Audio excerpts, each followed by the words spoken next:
All right, everybody, welcome to week number 2 of the NFL playoffs. It's time for the divisional round. I'm John Herrick, bringing you all the previews here for these 4 games. And first of all, I'm going to be fielding any and all apologies from you Kansas City Chiefs fans who thought that I was nuts for picking the Baltimore Ravens. By the way, that was the only game of the weekend that was a blowout. Every other game was actually close except for that one. I went 2-2 on the weekend, but I mean, seriously, who would have thought the Seattle Seahawks were going to beat the New Orleans Saints and score 41 points? If you told me that was going to happen, you're either hallucinating or you're a diehard Seahawk homer. But anyway, Baltimore wins their first game. They're going on now. They're going to play the Pittsburgh Steelers, their big rival, for the 3rd time this year. Baltimore won the first matchup 17-14. Of course, that game did not have Ben Roethlisberger in it because he was serving suspension because he was serving his 4-game suspension. In the second game, the Steelers won 13-10, and the Steelers basically made Troy Polamalu made the play that turned the whole season around for Pittsburgh. That sack fumble that he made on Joe Flacco that allowed the Steelers to recover, go down and score, take the lead in the game, win it 13-10. That made the difference between them being the 5 seed and the 2 seed, and that's why they have home field in this game. So we're going to go to our keys to victory, and we're going to start with the Baltimore Ravens. The first one Baltimore's got to do is they got to dump it into the heap. Dump it to Todd Heap. He missed the second game. He got hurt on the first series of the game against the Steelers in the second game of the series, and he got hurt, banged up his knee, didn't play the rest of the game, and they really missed him in the passing game because I think really when you look at how much he stretched the field, I mean, look at the kind of week he had last week against Kansas City. Over 100 yards receiving. He caught a touchdown pass. He was huge for them in that victory, and he's going to help stretch the field for Baltimore if the Ravens can get him the ball, especially Anquan Bolden can't do it all, and Hushmanzada has been very, very iffy, so they need Todd Heap to come through for them in the passing game. Second one is make the right read. Ed Reed is back, and he's at full strength, and he's healthy, and he wasn't fully healthy when he was back and playing against the Pittsburgh Steelers in the second game. He missed the first game in this matchup, but I think now he's rolling. He's rolling in good sync with his defense. Of course, he's played through the whole family situation he's had to deal with. He doesn't know where his brother is.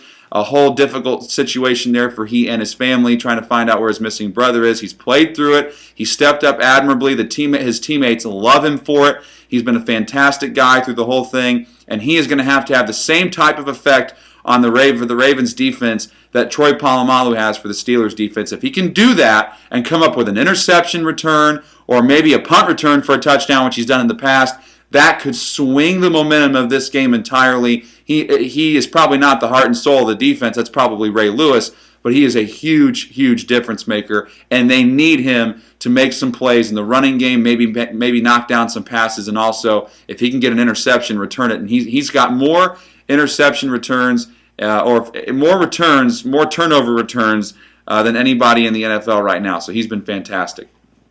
The third thing the Ravens have to do is get up the middle of the field and get pressure on Ben Roethlisberger on defense. Look, Ben Roethlisberger is a very, very mobile quarterback, and if you get pressure with him off the left side, he will scramble to his right. He can make plays with his legs and get downfield. If you come off to the right side, he'll rush to his left. He'll have all day to throw the ball, and he'll find ways to make plays with his legs. You get right up the middle on him, and he will crap his pants. He won't find a way to get around the pass rush, and he will have to throw it away or take it a sack. But if you try to come off the edge, it's going to be easier for him to run one way or another, and that's when he can hold on to the ball for a long time and make a play with it. But if you come right up the middle, send Ray Lewis on a blitz, Jarrett Johnson's going to have to get some pressure up the middle on the defensive line for Baltimore. If they can do that, they can knock Roethlisberger out of his comfort zone and find a way to win this game.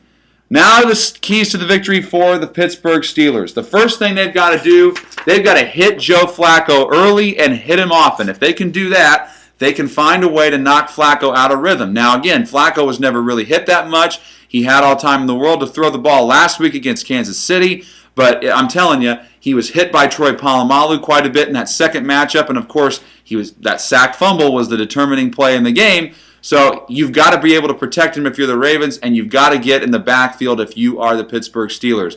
They really miss Aaron Smith. He's an underrated part of the defense. He's out for the rest of the year.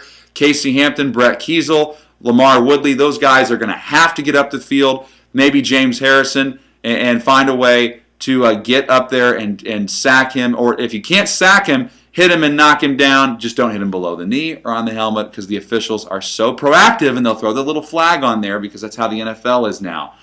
The second thing you got to do if you're the Pittsburgh Steelers is let Mike Wallace test this Ravens secondary. Listen, Mike Wallace in the NFL Combine ran a 4.28 40. It's stupid how fast he is. Now, I've seen the Pittsburgh forecast. It's supposed to have a lot of snow showers there this weekend. If the snow showers get bad enough, that could cause a lot of problems for Mike Wallace, because he needs a good surface to run on to increase his speed. If he doesn't have that surface to run on, it could be difficult, but you've got to let him get up the field. You've got to let him test Chris Carr and Deron Landry. You've got to let him test the secondary, because that's the only way you're going to get vertical and up the field, because Hines Ward's another year older. Heath Miller's been banged up in and out of the lineup. He actually left the second game against the Ravens earlier in the year, so you need Mike Wallace to get vertical and get up the field and test the secondary. He's too fast to not let that happen. And the third thing you got to do if you're the Steelers, you got to keep Terrell Suggs out of the backfield. Last week against Kansas City, he was a nightmare for the Chiefs. He was in the backfield constantly. He was playing the run on the way to Matt Castle. He would stop the running game and then get up the field and come off the edge, and made Matt Castle's life a living nightmare. He made things so difficult, and he signed a big contract a couple of years ago, and he's playing for a new one, and he is earning every inch of it right now. He has been absolutely fantastic, and you have got to keep him out of the backfield if you're the Ravens. Flozell Adams, it's going to be a big part of his job to keep Roethlisberger upright if they're going to keep him out of the backfield and win this game. Prediction?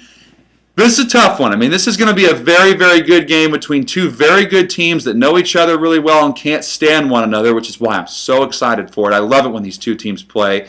And it's probably the second best rivalry in the NFL beside the Patriots and the Colts. This is going to be a great game, and it's going to be low scoring, because there are going to be snow showers in Pittsburgh. It's going to be hard to it's going to be hard to throw the football. Whoever can make that big play in the passing game, I think, is going to win the game. Now, of course, turnovers are huge. You can't turn the ball over. The Ravens have been great recently in forcing turnovers. 5 turnovers against the Chiefs. They were great in forcing turnovers down the stretch against Cincinnati and Cleveland and company.